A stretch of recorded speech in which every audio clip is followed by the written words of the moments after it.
We are also monitoring Republicans right now, and a full invitation is open right now. If Representative Emmer or Stauber would like to chime in right now on our air to respond to these messages from the governor and Senator Klobuchar, we'll be monitoring your X accounts too to see if you have a message.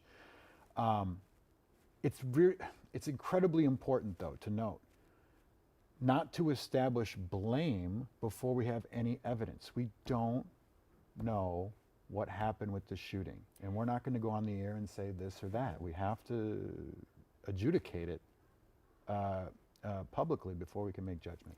Yeah, and time and again, we see with these situations, information comes out piecemeal, little by little, and sometimes new information comes out that changes the perspective. What's true in one moment is no longer true an hour later. That's right. And so our law enforcement is out there trying to gather information. Certainly our reporters have been on the scene doing incredible work trying to gather information at some risk to themselves, as ICE has been throwing out pepper balls, munitions. Our own Janice Shortle was pepper sprayed earlier this morning, she told us. So we are going to keep trying to gather information on the scene, but also try and bring you what we have verified and what our local leaders are saying today. So Nasira Kelvy is a digital journalist that works for KARE 11. You may have seen her on some of our social media accounts. Naz, as we call him, is on the phone right now. Naz, can you hear me? Where are you? What do you know? Do we have Naz on the phone, you guys? Okay, it looks like we might have to go back to him in just a little bit. I know he's out there trying to gather information. He's done a great job on so many of these scenes, going and getting firsthand information from inside the crowd. Again, we've been telling our reporters, gather the information that you can. Be there, bear witness, shoot video, but also protect yourselves, because this is an increasingly volatile situation happening in the Eat Street neighborhood of Minneapolis. 26 in Nicollet. Jen, do we have Naz on the phone or no? Just want to make sure. Can you hear? Naz, can you hear us right now?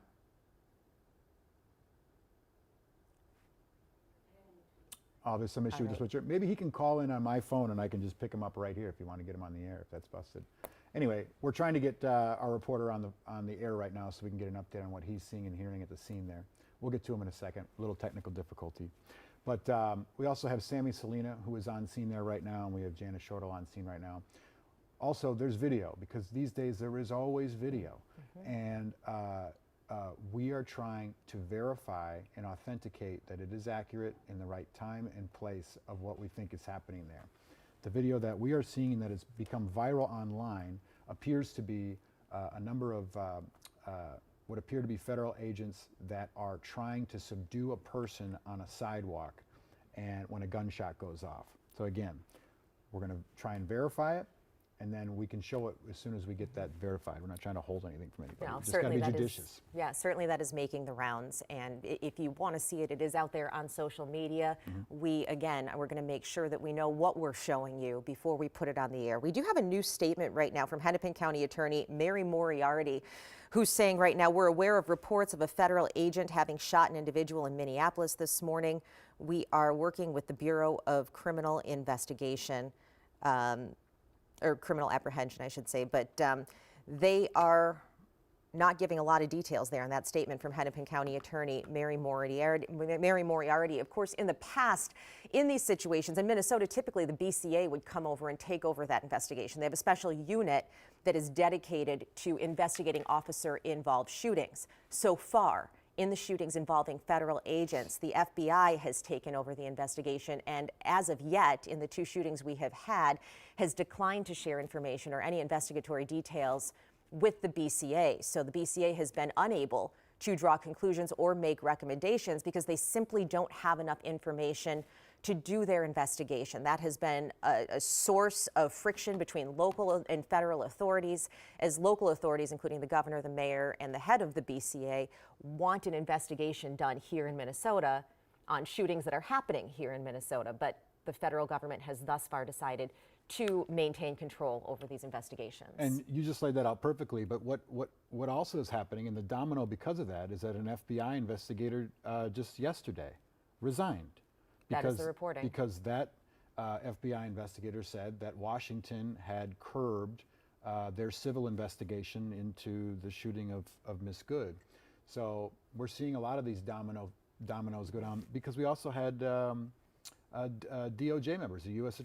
attorneys in the U.S. Attorney's Office who resigned too. At least 6 have resigned. They have not spoken publicly about the reason why, but they have resigned. The reporting around that is that they resigned over pressure to investigate the widow of Renee Good rather than to investigate the officer involved in the shooting. Now, we have not heard directly from them, but that has been the reporting around that. So there's a lot of tension, a lot of friction between law enforcement on the ground here in Minnesota and federal prosecutors and federal agents out of Washington, D.C. So we're going to have a press conference at 11:30, we understand. Who's that with? It's The mayor's City of office, City of Minneapolis, probably Minneapolis. the mayor, Jacob Fry, perhaps, maybe the police chief. I'm also told by our producer now that the Border Patrol Commander at Large, Greg Bavino, is going to have a press conference soon as well. So, you know, we'll stand by and bring these to you when we hear them because of what we saw this morning. We want to be sure to be able to ask questions and hear what both the state, the city, and the federal government are saying about this right now. Naz, can you hear us now, Naz? Yes, There Chris, we I go. got you. Can you hear All me? right. Yeah, a lot of technical issues today. It's okay. I can hear you. Where are you, and what can you tell us, Naz? Right now, Chris, I'm at 26th Street and Blaisdell Avenue. This is just about a block away from that intersection where all the action is taking place, that intersection that they have locked down at the moment. In front of me, there's multiple layers of barricades the demonstrators have set up. I can see at least 3 layers. Now, those barricades are made up of patio furniture, garbage boxes, wood scrap, anything that people can really pick up and find, they are using. Are you seeing any more police munitions, any pepper spray or canisters that are exploding Definitely. out there anymore, or is that done? Yeah. No. That is definitely still very much so active. I was actually just sort of block closer, and the whole group that was there all got pushed back. There's a pretty loud large cloud, let me say, of tear gas that kind of came and swept over the area. But we're seeing the same thing kind of happen where the tear gas will come out. Everybody backs up about half a block to 2 blocks or so. Those effects of the tear gas kind of wane away, and then the crowd pushes right back up. In fact, that's what's happening in front of me right now, where that crowd of about 100 or 200 people are going right back up to that intersection where those federal forces are. Nasir, can you tell us what is the size of the crowd there right now? I know it's always hard to estimate, but are we talking dozens of people? Are we talking 100 people? I would say at least a couple hundred people. I mean, from where I am, I see at least 100 to 200 people. And I know this demonstration is on multiple sides. Like I said, I'm just towards this Blaisdell Avenue side of that intersection. There's at least 100 to 200 people here. All right. How long have you been there, Naz? I've been here for about an hour at this point. I mean, there were about a dozen, 2 dozen maybe when I showed up. And that has kind of continued to grow and grow as more people are finding out. And just to kind of clarify, I was able to talk to a couple people who were out here. They told me they came out pretty much immediately after watching the social media video that we've referenced. Right. So that's kind of what's gotten a lot of people juiced up, and that's what's got a lot of people out here at the moment. And I can imagine you're having a hard time speaking right now because your jaw is locking up because it's 10 below 0 temperature in the 20 below 0 with the wind chill right now outside. I would definitely not classify it as a pleasant temperature at the moment. Yeah. Yeah, and I think what's interesting is just yesterday we saw thousands of people braving similar temperatures for a very peaceful demonstration in downtown Minneapolis. Hearing from friends even around the country, they found it actually incredibly moving that so many people were out demonstrating in that type of weather. Flash forward 12 hours later, maybe more, but now we have another large crowd gathering in similar frigid temperatures, this time a far more volatile situation out there. We breaking right now, Naz. I'm just going to let you go for a second. Thank you for your reporting. We, Of course. Our Chief Brian O'Hara, Minneapolis Police Chief, was just on CNN doing a live interview and confirmed to CNN that whomever the person was that was shot in this situation has passed away. So what you have now is a homicide, and again, I'll define it as one person causing the death of another. It is not attributing ill will, malice, or murder, or anything like that. What we have now is a homicide. We have someone who has passed away from a shooting. Yeah, so we can confirm that now, which changes the scale and the scope of the investigation, of how you conduct that investigation. It matters how the crime scene is processed now. It changes a lot of things, including just the gravity of it all. and the volatility. Right. I mean, there was a difference in the reaction. Both were extremely volatile, but when Renee Good was killed, as opposed to a shooting the other day where the person did survive that shooting, both prompted a massive outcry, both prompted, two different sides reacting. But when a person has died, tensions get even higher. That's More right. passions are even more inflamed, and that's what we see out there this morning. Watching this video, which we are still trying to confirm is accurate and send to you, but as you heard Naz say, that is what is driving people to the scene, and that is what we have seen in the era of social media, is that videos spread, they go viral, and people flock to the scene. Yeah, and then that creates situations where there are tensions and there are, I would say, altercations with federal law enforcement there. We have reports of federal law enforcement throwing munitions, pepper gas, pepper balls, spray, even at our own journalists right. out there this morning. And so we are trying to safely report this story to you. For those joining us right now, 11 o'clock on this Saturday morning, let me recap sort of how this started. We were in the middle of our Saturday morning show. This has happened a couple times now in the last 6 months, unfortunately. This is a light feature show that we do. We often feature chefs and bartenders and various light sort of feature things. At 9:30, things changed, though, when we heard of a crowd building at 26th and Nicollet in the Eat Street area of South Minneapolis. We cut to a camera there, and it showed our Jana Shortle in agony as she was just hit in the face with some sort of pepper spray, et cetera, from a law enforcement. She had claimed that she was pushed once. She asked the person not to push her. She was behind the police tape and and she said, "I'm press," and she says that she was shoved again and then hit with the pepper spray. We didn't understand what everyone was there for. We had heard a rumor on social media that there was a shooting. About in the last 45 minutes or so, a video has been going around on social media that purports to show a shooting involving law enforcement and somebody on a sidewalk in that area. We are still looking to verify and confirm said video so that we can authenticate it. And in the last hour, things have escalated.